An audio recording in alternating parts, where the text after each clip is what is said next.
Everyone, देखिए अब next topic पे चलते हैं। देखो इसमें क्या कहता है, सबसे पहले हमारे पास व्हाट इज़ फिजिक्स।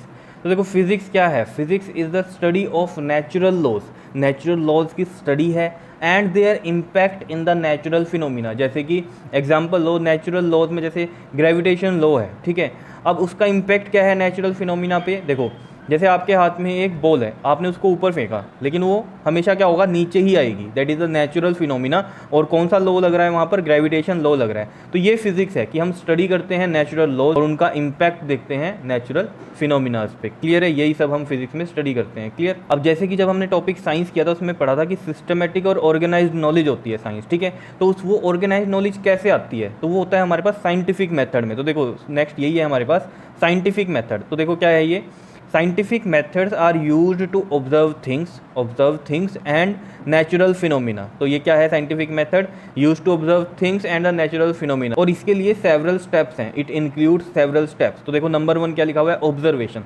जैसे इसमें एग्जाम्पल लेके चलो आप, जैसे ऑब्जर्व करना कैसे, न्यूटन की आपने कहानी सुनी होगी, वो ऐसे ही गार्डन में बैठा है और एक एप्पल नीचे गिरा, ठीक है। तो ये ऑब्जर्वेशन हुई कि एप्पल नीचे क्यों गिरा, ऊपर क्यों नहीं गया, नीचे ही क्यों गिरा, तो ये ऑब्जर्व करना हो गया, ठीक है। और इसमें आप एग्जांपल ले सकते हो जैसे कि रेनबो क्यों दिखाई देता है, या फिर रेन्स क्यों आती हैं, ठीक है। तो ये सब चीज़ें किसमें आ गई, ऑब्जर्वेशन में आ गई, ठीक है। सेकंड काम क्या होता है उसके बाद, कंट्रोल्ड एक्सपेरिमेंट। जैसे कि हम एग्जाम्पल लें, जैसे कि रेन्स कैसे आ रही हैं, ठीक है। तो इसके लिए कंट्रोल्ड एक्सपेरिमेंट किए लेबोरेटरी में। वो कैसे, जैसे हमें पता है कि रेन्स जब आती हैं, जैसे हमें पता है जुलाई अगस्त के आसपास आती हैं, ठीक है। तो उससे पहले आप देखो ना, अप्रैल मई में कितनी ज़्यादा गर्मी होती है, ठीक है। उस गर्मी के कारण से ही रेन्स का वो सीज़न बनता है। क्लियर। अब ऐसे हम एक्सपेरिमेंट क्या कर सकते हैं, जैसे हमें ऑब्जर्व कर लिया था कि गर्मी है, तो इसके लिए एक्सपेरिमेंट कैसे किया, मान लो गैस पर आपने क्या किया, पानी को रखा बॉईल करने के लिए, ठीक है। बॉईल हो गया पानी, अब आपने क्या करना है, ऊपर एक ठंडी प्लेट रख दो उसके, ठीक है। और देखना उसकी जो स्टीम है वो क्या होगी, उस प्लेट पे आ जाएगी। और जब आप उस प्लेट को उठाओगे तो देखना वहाँ से पानी क्या होगा, नीचे गिरना शुरू होगा उस प्लेट से। समझ रहे हो, तो यही काम रेन के केस में हो रहा है, क्लाउड से पानी इसी तरीके से नीचे आता है। क्लियर। क्योंकि जो रेनी सीजन होता है उससे पहले क्या होता है, बहुत ही ज़्यादा गर्मी होती है, उस गर्मी की वजह से वही फिनोमिना चलता है जो कि हमने गैस पे किया कि पानी बॉयल हुआ। अब अर्थ पे भी तो पानी है ना बहुत सारा, इसी तरीके से आप समझ सकते हो, ठीक है। तो गैस पे जब आपने पानी रखा, बॉयल हुआ, तो आपने जब प्लेट रखी, यानी कि जब आपने क्या किया है, गैस ऑफ कर दी और प्लेट ऊपर रख दी, तो अब वो जो स्टीम है वो क्या हो गई, उस प्लेट पर आई, और उस प्लेट को जब आपने उठा, उसमें से पानी की ड्रॉप्स नीचे गिरने लगती हैं। तो यही काम क्लाउड्स की तरफ से भी होता है। क्लियर है इतनी बात, ठीक है। तो कंट्रोल्ड एक्सपेरिमेंट हो गया। फिर है third, qualitative and quantitative reasoning. अब क्वालिटेटिव रीजनिंग क्या होती है, इसको ऐसे समझ सकते हो आप, जैसे रेनबो का एग्जांपल ले लो, रेन्स होती हैं, ठीक है। तो हमने जो कंट्रोल्ड एक्सपेरिमेंट हम क्या करेंगे, उसके अंदर आर्टिफिशियल एक फाउंटेन बना लेंगे। जैसे मान लो ये आर्टिफिशियल फाउंटेन इस तरीके से बना लिया, और यहाँ सनलाइट का सोर्स ले लेंगे हम, कोई वाइट लाइट लगा देंगे, ठीक है। और सनलाइट यहाँ से जाएगी तो यहाँ पर आपके पास जो है रेनबो दिखाई देगा इस साइड। समझ रहे हो ये चीज़, ठीक।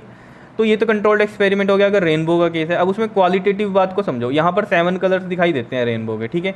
तो क्वालिटेटिव क्या, क्वालिटी क्या है, यानी कि जो सनलाइट जो भी है, हमने वाइट लाइट ली है, इसमें 7 कलर्स हैं, और रियलिटी में सन है तो सन में क्या है, 7 कलर्स हैं। उसकी वाइट लाइट हम बोलते हैं, तो उसमें टोटल कितने कलर्स हैं, 7 कलर से मिलके बनी है वो वाइट लाइट जो सन में है।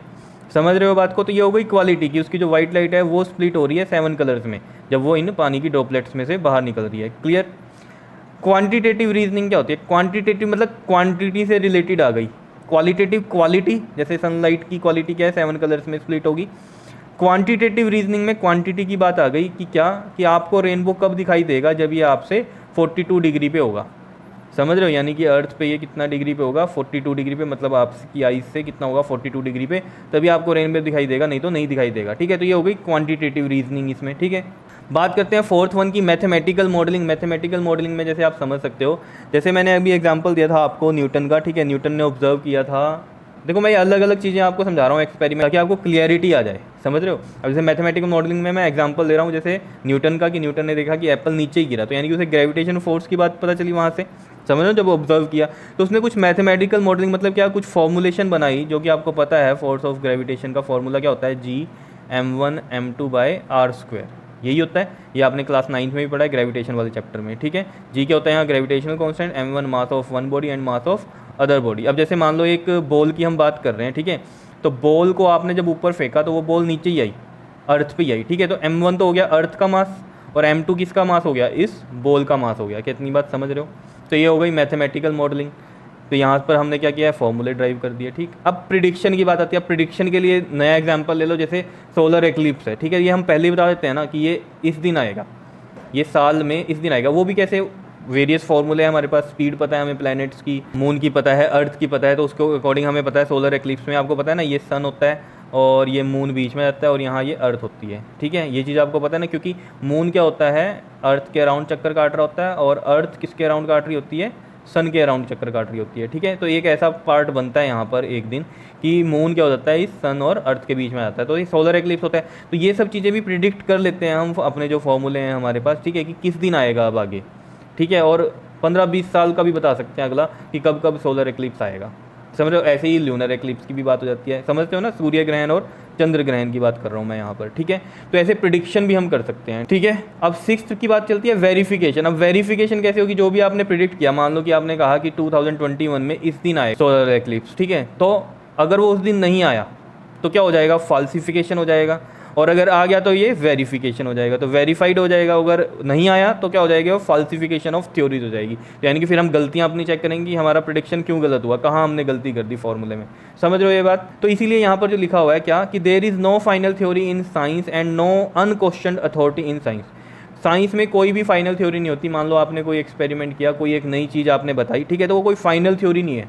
ठीक है, उस आपके बाद भी उस पर क्या होगा, बहुत सारी स्टडीज़ होंगी। जैसे आज भी हम कुछ चीज़ें पढ़ते हैं, तो पहले साइंटिस्ट ने ये बताया, फिर अगले ने उसमें क्या किए, कुछ इम्प्रूवमेंट किए। ठीक है, तो जो इम्प्रूवमेंट किए वो उसकी मेरिट्स हो जाती हैं, और जो उसकी गलतियां रही पहले वाले की, वो क्या हो जाती हैं, डिमेरिट्स हो जाती हैं। ठीक है, तो ये आपको समझना है कि कोई भी फाइनल थ्योरी नहीं होती साइंस में। टाइम टू टाइम क्या होता है, इंप्रूवमेंट्स होती रहती हैं। ठीक है, और जो इसमें बोला है ना, no unquestioned authority in the science.